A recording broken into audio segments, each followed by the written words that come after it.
This is our little dog Winnie. She was a rescue. We rescued her a few years ago, and she's small. She's not as small as she ought to be. She maybe should be about 15 pounds, but she's more like 18 pounds because she gets treats. But she's going to come into this story that I'm going to tell you. I want to start a new series just called Road Stories. You know, the type of stories, little to do with the Bible, little to do with life and experience. And these are the kind of stories that if you and I were walking down that maybe a dusty country road or maybe a path back in the woods, this is the kind of stuff we'd talk about together. You and I would be chatting about these things. Just life experience. And I want to tell you today about something that happened almost a year ago, I suppose. I think maybe like last June, something like that. And Winnie, the little dog that you just saw, and she'd get me up in the morning. I usually do get up about 4. And, I take her out and I put out any mail that has to be put out, and I put on a cup of coffee, and then I sit down and read my Bible and pray. And I usually do that for an hour and a half every morning. And some of you are on my prayer list, so some of you are getting prayed for every single morning. But anyway, so this happened. This is one of those mornings, and there was some mail to go out. So we don't have a mailbox right by the end of our driveway because we're in a cul-de-sac. So the mailbox is actually at the end of a neighbor's driveway, just a little short way up the road. And we went out one morning to take some mail out, Winnie and I, and it was maybe 4:30, maybe a little later, I don't know. And it was it was a nice day, but so we walked up the road a little bit, and usually she would follow me. She'd go up with me to the mailbox, and then she'd follow me back. But this day I walked up, and I got to the mailbox, and I was putting the mail in, and I turned around, and she wasn't there. She wasn't with me. And I looked down the road a little bit, and she's sniffing by the curb, right into the neighbor's yard, right on the edge of the curb. And the neighbor's sprinkler system was going, so I thought, I don't know what she's looking at. I was kind of worried. I thought, I don't know, So I went back there, and she's sniffing, and I see there's the tiniest little bird, little teeny bird, like balled up and down in the grass there, and wet and cold, and kind of cheeping. And I was worried that Winnie might, go after it. But this little tiny bird, and I thought, well, I was kind of dismayed because I thought, I've heard that you shouldn't pick them up, that you're gonna, you probably kill them. I mean, maybe the mom will come back or something. But the thing is number one, there was no tree right around there. The closest tree was maybe 15, 20 feet away. And I thought, I don't know where this bird came from. And it's so tiny, and it was kind of like spread out, like one wing was like flipped out to the side. And I thought, man, it doesn't look healthy. It doesn't look like it's going to make it. So I just called, Winnie, and I said, we got to get back to the house. I didn't want to try to do anything. We got back to the house, and I sat down in my chair to read my Bible. And as I start thinking about, before I even read anything, I'm thinking about these verses, and there's a few of them. But one of them is that Jesus was talking. He says, are not 2 sparrows sold for a farthing, and one of them shall not fall to the ground without your Father? God knows the life of every animal, of every plant, of every person. And this little bird's life means something to God. And it says, but the very hairs, says, and not one of them shall fall, not one of these birds shall fall to the ground without your Father. But the very hairs of your head are numbered. Fear not, therefore, for you have more value than many sparrows. So I was thinking about this, and I thought, well, God loves that little bird and created birds and created that little bird. And I thought, I don't think that bird is going to live There's some dogs in the neighborhood, and I thought that I'm surprised the bird is alive right now, and it's sitting out there in the cold of the morning and wet and I thought, I don't even know if the bird is alive right this minute. And I thought, well, I got to go out. I don't know if that bird, I don't think the bird will live there. And I don't know what to do with the bird, but I got to do what I can, because if God loves that little bird, that bird, whether it lives or dies, I wanted to think as much as a bird can think, that somebody cares for that bird. So I went out and picked up that little bird, trying to be so careful because I didn't know if it was actually injured or anything too, and brought it back, and it was cold, and I put it I went into the garage and had a little, like a plastic box, like a shoebox size, little like that with an open top, and I had some, like garage rags in there, clean ones. And so I cuddled that little bird down into those rags.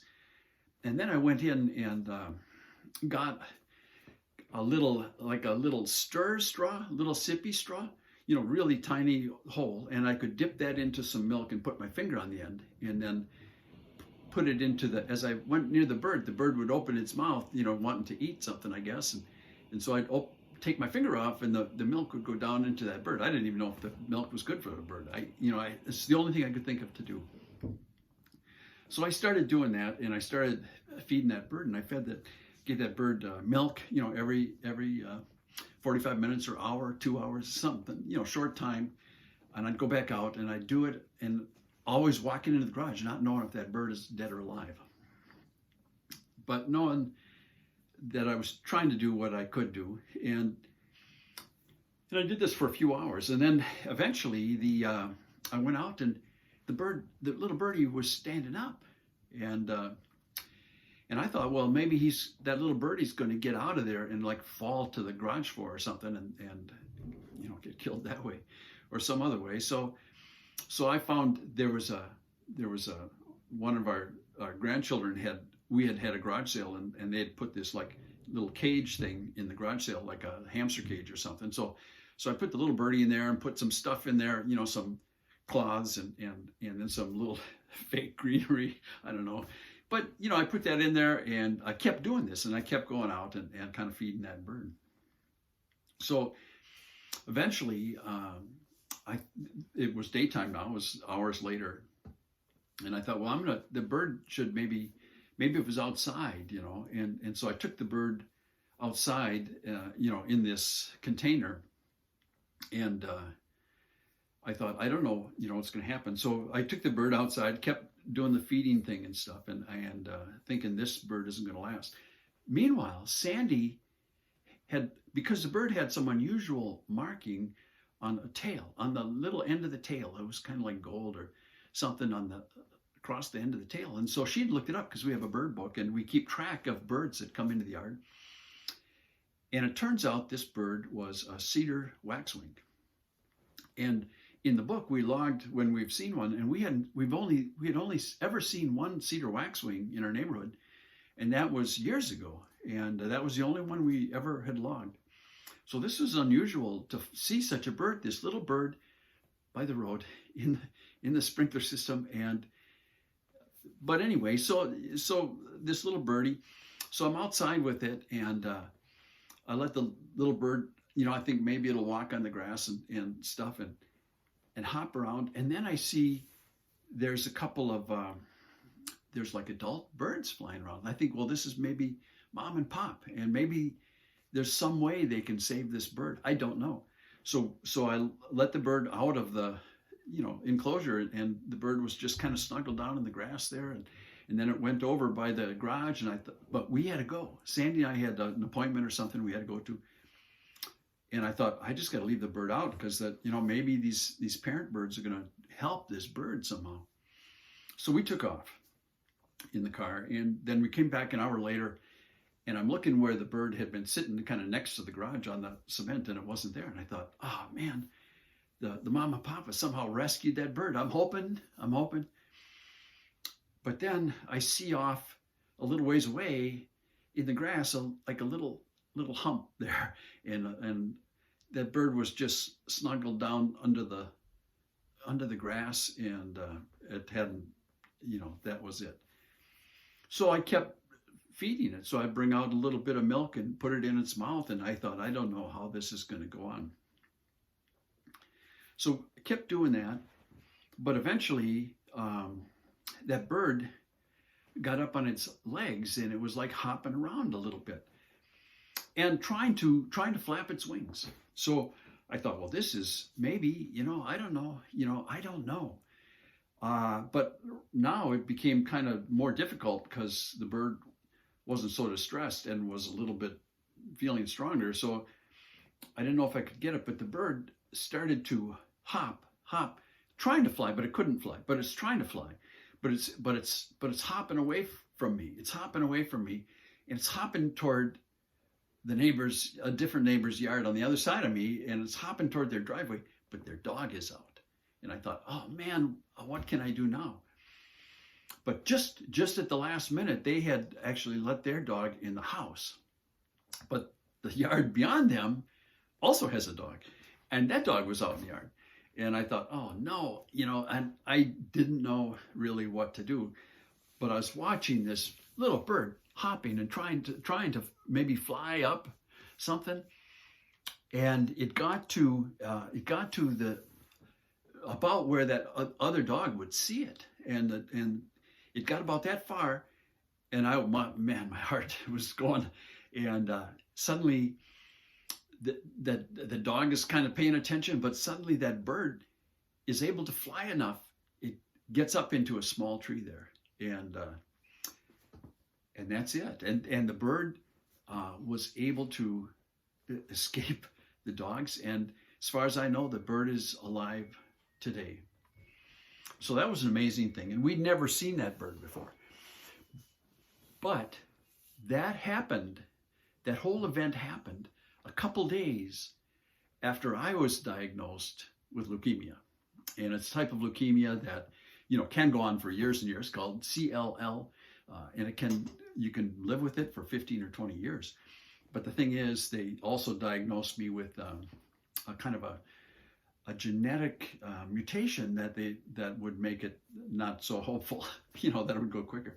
So this was to me like a blessing from the Lord, that my life and your life, that the length of my life and the length of my days are in God's hands. If he cares for the bird, he cares for me, he cares for you. And we can face life fearlessly. And you think, I was talking to one woman a little bit about this, and I said, I'm in a win-win situation. I believe God's going to keep me around. Maybe he'll heal me of this disease, or maybe I'll just live with it and I'll live to be 96. But on the other hand, maybe I won't. But I said it's kind of a win-win, because either I'm blessed of God and live this long life, or I'm blessed of God and I'm seeing Jesus face to face and talking to my parents again, and with the Lord, with those who had faith in him, believed in him, and trusted what Jesus said. I go to prepare a place for you. So I said, for me, this is not bad news. This is good news. So, don't feel bad, that I got this diagnosis or anything. But then for my birthday, I think it was my birthday, my granddaughter gave me a gift, and it's a little bell, and I don't know if you can see it, but she found this in Amazon or something, but it's got, I don't know if you can see that tail. I'm trying to show you that tail.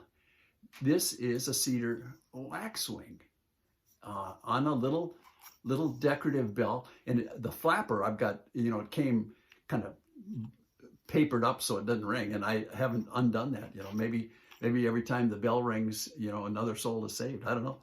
But anyway, so this is the cedar waxwing that she gave me.